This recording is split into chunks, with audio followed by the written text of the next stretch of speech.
गम परेशानियां ज़िंदगी का हिस्सा है। जिसने अपनी परेशानी पर कदम रखा वो जीत गया, और जिसने परेशानी को सर पर सवार किया वो टूट गया। वो जो उठाते हैं किरदार पर उंगलियां, तोहफे में उनको आईना दीजिए। याद रखना कि जब तुम नहीं थे तब भी ये दुनिया थी, जब तुम चले जाओगे तब भी ये दुनिया रहेगी।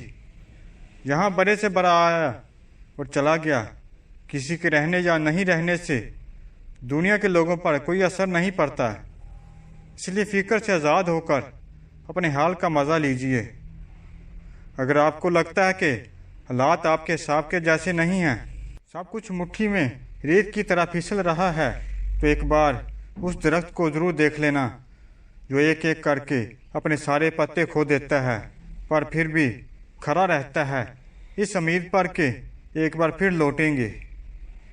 अब वक्त का तकाजा है कि अपने आप तक महदूद रह जाए। जितना तुम में सब्र होगा उतना ज़्यादा तुम्हारी दुआ में असर होगा। तलब मार देती है अगर अल्लाह के सिवा किसी और की हो। दुश्मन को बतौर तोहफा देने के लिए बेहतरीन चीज़ माफ़ी है। मुखालिफ को क़ुव्वत बर्दाश्त, दोस्त को दिल, बच्चे को आला मिसाल, बाप को एहतराम, माँ को ऐसा अखलाक जिससे तुम पर फ़ख्र कर सके, खुद को शोहरत और बनी नूं इंसान को भलाई।